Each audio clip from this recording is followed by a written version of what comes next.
Nos últimos tempos, tem se falado a respeito dos muçulmanos e falando a respeito da adoração do Deus dos muçulmanos. E há algumas discussões a respeito disto, de que nós adoramos o mesmo Deus que eles, e coisas desse tipo.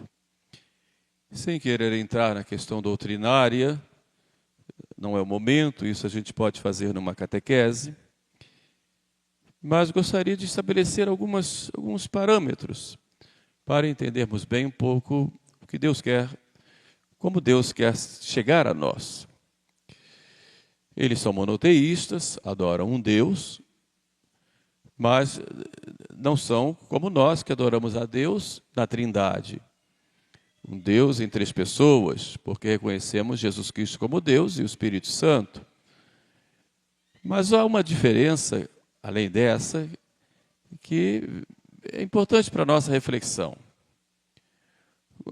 Para os muçulmanos, o Deus é muito distante. É um Deus transcendente, que tem uma lei, dá as normas, mas está distante. O próprio termo Islã significa submissão. Uma submissão total a esse Deus que é distante, que ordena, que obriga a fazer as coisas, depois vai julgar e depois vai dar o prêmio ou não. Para nós é diferente. O nosso Deus é também transcendente, ou seja, Ele está acima do criado, mas Ele também está próximo de nós. Então o nosso Deus, Ele é amor. E é por amor que Ele quer estar com os homens. Então a própria obra da criação é a obra do amor de Deus, porque o amor ele tende a se expandir, tende a ir para fora. Ninguém ama para si. Quando a gente ama para que esse amor se expanda. E é por causa desse amor de Deus que Deus criou todas as coisas e criou o ser humano. E criou o ser humano para estar conosco, para ficar conosco. E o auge desse ponto máximo, da expressão desse amor de Deus para conosco, foi quando Ele enviou o seu Filho ao mundo para morrer numa cruz por nós, e não satisfeito em morrer por nós na cruz, o seu Filho quer ficar conosco. Não é um Deus distante, mas é um Deus que encontra o seu paraíso no coração do homem. E é neste sentido que Jesus Cristo diz para os apóstolos na última ceia: tenho desejado ardentemente comer essa Páscoa convosco. E é por isso então que Jesus na última ceia institui um sacramento que é o sacramento do seu amor. Nosso Deus quer fazer uma aliança conosco. Fez uma aliança com a humanidade, faz uma aliança com cada um de nós para ficar conosco. E aí ele institui o sacramento da Eucaristia, que é o grande dom do amor de Deus para com cada um de nós. É nesse clima, como diz São João, de amor, que Cristo institui a Eucaristia. E ele diz lá, São João diz: e tendo amado os seus, ele os amou até o fim. Ou seja, não satisfeito em derramar o seu sangue até a última gota pelos nossos pecados, ele quis ficar dentro de nós, quis fazer parte da nossa vida, quis morar conosco, quis ser o nosso alimento. Há um cântico antigo que diz: ó sacrum convívio in quo Christus sumitur, ó sagrado banquete no qual se consome Jesus Cristo. Ó sacrum convívio in quo Christus sumitur. Mens impletur gratia. Recolito memoria passionis eius, mens impletur gratia. Quer dizer, recorda, relembra e revive a sua paixão. E a nossa alma se enche de graça e se prepara para a vida eterna. Portanto, com a Eucaristia, nós já temos a vida eterna em nós. Quem come a minha carne, bebe meu sangue, tem a vida eterna. Então, nosso Deus é tão bom, tão maravilhoso e nos ama tanto que Ele se doa a nós e vem a nós para ficar conosco. E aí se realiza de modo pleno aquela promessa que Jesus fez à igreja, mas que faz, num certo sentido, a cada um de nós: eis que estou convosco todos os dias até a consumação dos séculos. A epístola de São João, que nós ouvimos hoje, é uma epístola que canta esse amor de Deus. Nós sabemos que Deus nos ama porque Deus nos tirou da morte para a vida e nos deu uma nova vida. Nós temos a vida da graça que recebemos no nosso batismo, e esta vida que é alimentada pela graça e de modo pleno alimentado pelo corpo e sangue de nosso Senhor. Por isso a Eucaristia é dada para nós como um alimento que nos fortalece nesta caminhada aqui na terra. Aquele que é fraco para ficar forte, aquele que é forte para ficar mais forte ainda. Aquele que é tíbio para ser fervoroso, e o que é fervoroso para se santificar mais ainda. Esse é o pão dos anjos que desceu do céu, que nos dá a vida eterna e que é para nós semente de eternidade e semente de ressurreição. Quer dizer, este corpo mortal, ao receber a Eucaristia, ele se reveste já de modo antecipado da semente da eternidade, da imortalidade, porque nosso corpo se une ao corpo de Jesus Cristo. Esta é a grande graça que Deus nos dá e é o grande dom do seu amor para conosco. E tudo movido pelo amor dele por cada um de nós. E é claro que todos nós somos chamados a participar desse banquete. E é nesse sentido que a igreja nos apresenta hoje a parábola do banquete, no evangelho que acabamos de ouvir. Um pai de família faz um grande banquete nas núpcias de seu filho. Esse pai é Deus, que faz o banquete, que nesse banquete aí, essa sala, é a igreja de Jesus, porque Jesus tem uma igreja, a sua igreja, o seu povo, ou o seu corpo místico, como entendemos também. E nos chama a participar deste banquete. E esse banquete, e notem que o banquete é um lugar de alegria, onde as pessoas se encontram, mas as pessoas também são recebidas pelo dono da casa, no caso aí é Deus, mas onde as pessoas também são servidas. Tem servos que servem, onde as pessoas se encontram, conversam, mas que ouvem também. E o manjar do banquete, primeiro, é a palavra de Deus, que vai nos alimentar, e vai nos iluminar, e vai nos fortalecer. Então nós todos temos que ter contato com essa palavra de Deus. Temos contatos com tantas palavras do mundo, que muitas vezes nos desvirtuam do caminho certo. Hoje somos tão influenciados por tantas ideias, mas não podemos perder de vista, a palavra de Deus é quem nos ilumina. Então, se tiver qualquer dúvida, vamos para a palavra de Deus, como é apresentada pela igreja, porque aí nós temos uma fonte segura do que fazer. Mas também recebemos, além do alimento da palavra de Deus, nós recebemos o alimento da Eucaristia, que é o manjar que vem para nós, o pão dos anjos, que nos é servido para nos fortalecer. Mas nem sempre nós estamos atentos a isto. Por isso Cristo contou a parábola dos convidados que começaram a se excusar. Deus chama a todos, quer que todos participem da sua igreja, que todos vivam esta palavra, que recebam essa palavra e coloquem em prática. Que todos vivam na santidade, porque é claro que nossa vocação primeira é sermos santos. Claro que é um processo, mas temos que trabalhar para isso, e nos esforçar para isso, naquilo que depende de nós. A santidade é obra também da graça, mas e o que nós vamos fazer? Fomos convidados a isso. E como reagimos diante desse chamado de Deus?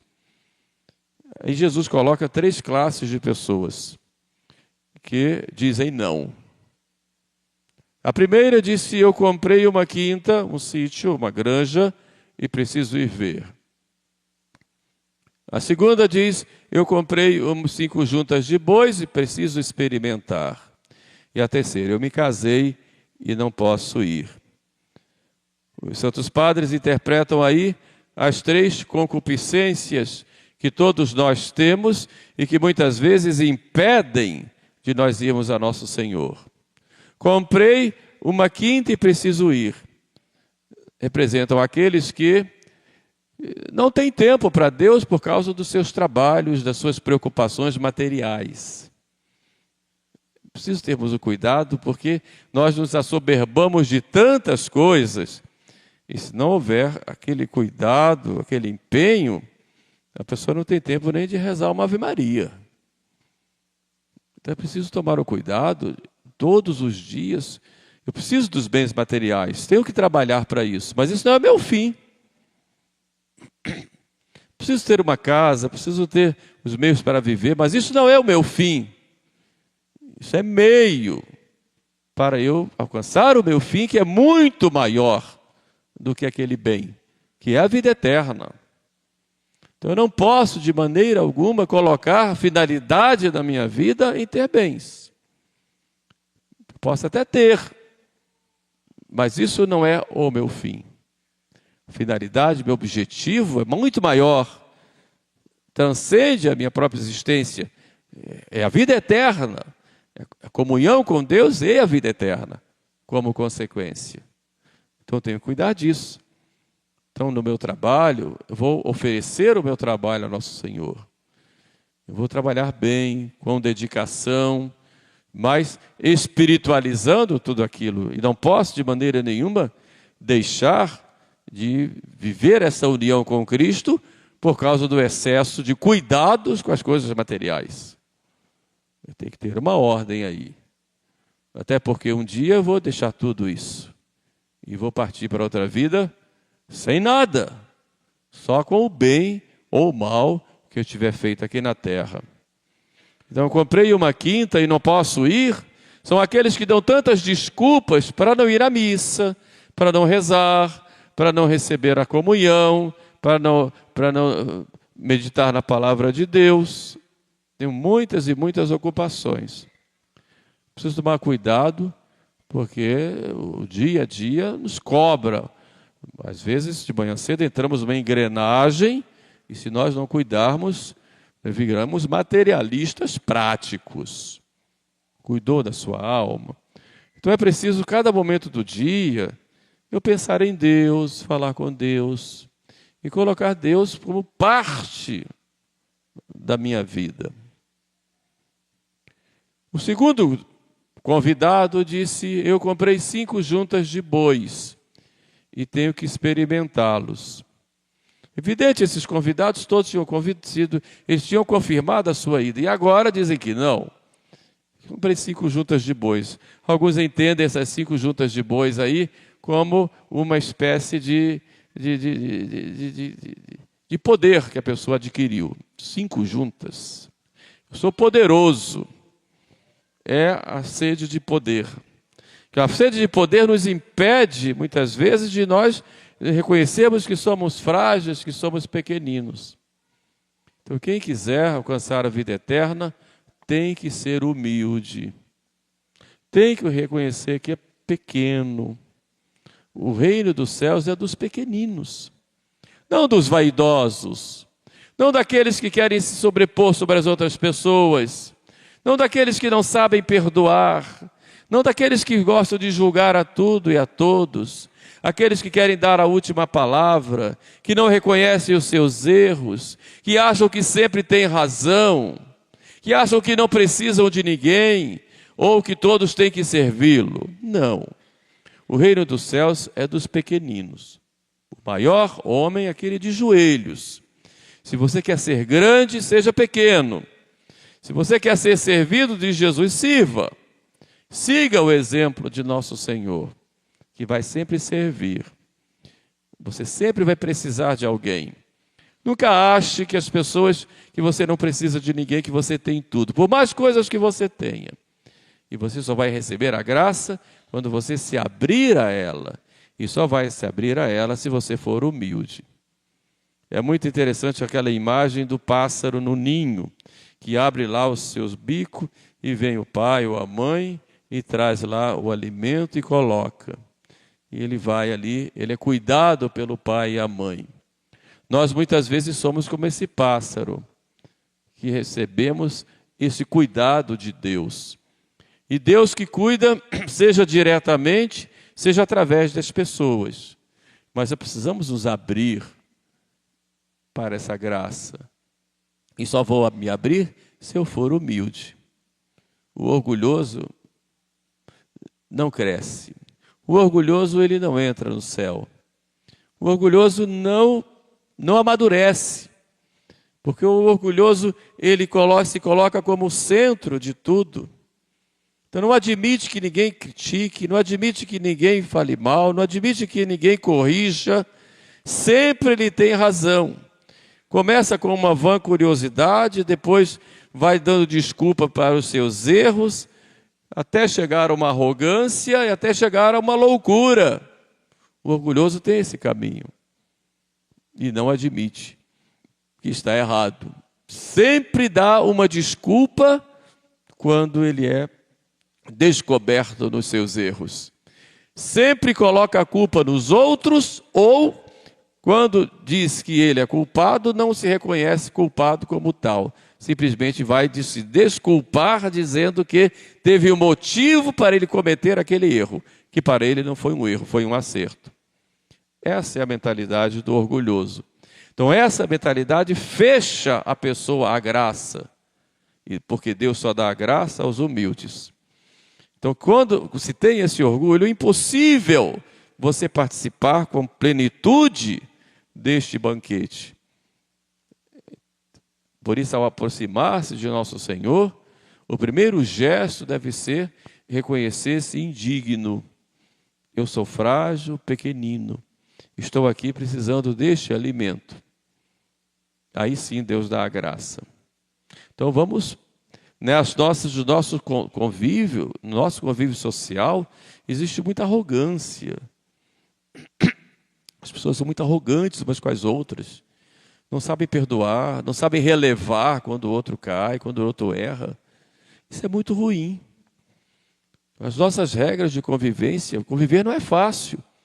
Mas se nós não temos humildade, pior ainda. Então temos que saber perdoar o outro. Ficar toda hora relembrando os erros. Ficar construindo um castelo em torno de si mesmo, como se seu problema fosse o único que existe no universo. Como se você fosse o centro do universo. Isso faz um mal muito grande. Você se fecha à graça, porque a graça não penetra. Você fez uma parede em torno de você mesmo. Isso é muito comum em nós, muito comum. E quando isso existe dentro de uma família, pior ainda, porque convivem todos ali, como ilhas, ou como castelos incrustados dentro de uma casa, cada um vivendo no seu mundo. Na igreja isso é terrível. Grupos e grupos se fecham, muitas vezes fazendo verdadeiras seitas. Nosso grupo é que está certo, nosso grupo é que tem razão, eu é que tenho razão. Isso faz um mal muito grande. Então, 5 juntas de bois impedem que eu me chegue a Jesus. Mas há um terceiro grupo que o Senhor coloca, que é aquele que disse, eu me casei e não posso ir. Não há nenhum mal em casar. O matrimônio é um direito, ius conubi, como nós chamamos, o direito da conjugalidade, o direito ao matrimônio. Não é disso que Jesus está falando, mas está falando daquele que está fazendo aí uma comparação daquele que coloca as obras da carne acima das obras do Espírito, especialmente com relação à própria sensualidade. Aquele que busca o prazer desordenado. Porque Deus deu o prazer para nós, um prazer ordenado. Tudo numa ordem. em vista da nossa conservação, da nossa vida, conservação da espécie humana. Existe o prazer ordenado. O problema está na desordem, na busca desenfreada de prazer. Como, por exemplo, vou beber um pouquinho, ótimo. Se eu exagero, estou na desordem. Assim na comida, assim no lazer e tudo mais. O prazer ordenado é para o meu bem. O desordenado me faz mal e me afasta de Deus. E é exatamente isso que Jesus se refere, que esse prazer desordenado impede que eu me chegue a nosso Senhor. Me casei e não posso ir. Não há problema em casar. O problema está na desordem com que você busca as coisas. É claro que a virtude está no meio, está no equilíbrio. E sem a graça de Deus é impossível a gente conseguir. Porque há em nós uma tendência, uma desordem, fruto do pecado original. Daí a necessidade que nós temos constantemente de uma ascese, de uma penitência, do espírito de sacrifício. Mas nós somos moles, queremos uma vida fácil, sem sacrifícios. As pessoas têm preguiça de se levantar da cadeira para ir pegar um copo d'água, precisa na mão. Acontece isso muitas vezes. E tem que fazer um sacrifício, já reclama. Preciso levantar mais cedo, preciso cuidar de uma coisa, cuidar de outra. Tudo que é difícil, que requer sacrifício, as pessoas reclamam. Porque nós temos esta tendência. Mas o cristão não pode ser mole assim. Tem que estar disposto a sofrer, a passar dificuldades, se for preciso, em busca de um bem maior. Imagine, por exemplo, hoje, se vivêssemos naquele tempo em que as pessoas se levantavam 3 horas da manhã, 4 horas da manhã, para ir para uma missa no domingo. Quem é do interior aqui sabe disso. E às vezes debaixo de chuva, não é? Os mineiros aí, os capixabas, sabem muito bem disso. E chegavam lá com o chinelo na mão, lavavam o chinelo na porta da igreja, poder entrar porque estava tudo cheio de lama. Não era assim? E voltavam felizes para casa, passavam na feirinha, compravam uma coisinha e depois ia para casa feliz da vida. Meu Deus do céu, nosso povo hoje é muito mole. Não, muito mole. Está chovendo, não vou para a missa, a igreja do lado. Porque falta espírito de sacrifício. Tudo é difícil. Tudo é difícil. Porque nós criamos uma sociedade, uma geração que não está pronta para o sacrifício. Uma geração mole, preguiçosa, que vive num marasmo só. Oh, meu Deus do céu. Oh, meu Deus do céu. Quando uma preguiça geral. Não? Falta de espírito de sacrifício. Enquanto que muitas vezes, para as coisas do mundo, não medem sacrifícios. Chega um espetáculo de um artista famoso no Rio de Janeiro, lá na praia de Copacabana, lá no estádio tal. Estou aqui há 3 dias, 4 dias, e estou de fralda, porque eu não posso nem sair para ir no banheiro. Que coisa absurda, que coisa até nojenta. Vai lá. Vai para os homens, para coisa mundana, vai. Ainda passa, fala para todo mundo assim, na maior naturalidade, né? Mas para Deus não se faz sacrifício. É difícil rezar um terço? É muito sacrifício. É difícil. É difícil fazer uma caminhada para a igreja. É difícil passar um pouquinho mais do tempo em oração. Ou indo ao encontro de uma pessoa que precisa de mim. A Eucaristia que nós recebemos deve nos levar a esse sacrifício em prol também dos nossos irmãos. Exatamente isso que São João fala na epístola de hoje. Como é que a Eucaristia está na minha vida? Que reações eu estou tendo diante de Jesus sacramentado? Até que ponto eu estou colocando as coisas do mundo acima das coisas de Deus, nas minhas atitudes? Até que ponto eu estou vivendo, sendo uma alma eucarística no dia a dia, no meu contato com a minha família e com as pessoas que eu encontro na rua?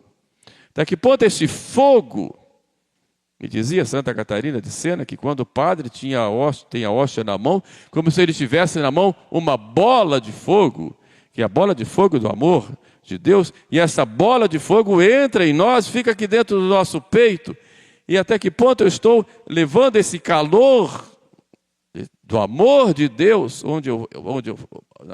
no meu ambiente, onde eu frequento, onde eu vivo e tudo mais.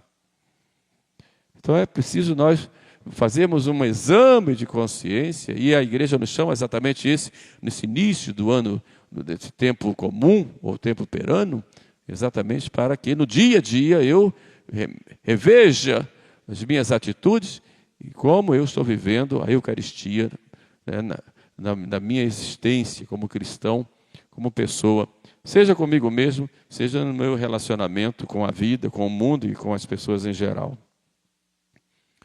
Peçamos a Nossa Senhora, que é a mulher eucarística, que nos faça compreender isso, né? E que a Mãe do Perpétuo Socorro nos envolva. Eu estou aqui para te dar o alento, proteger, mas para que tu sejas uma alma mais santa e pronta a fazer a vontade do meu filho que quer ficar contigo. Meu filho não me desampara, quer ficar contigo. Então peçamos a Nossa Senhora essa graça. Um Deus que vem e que fica dentro de nós para nos levar a viver esse amor dele e espalhar esse amor em toda parte. Louvado seja nosso Senhor Jesus Cristo.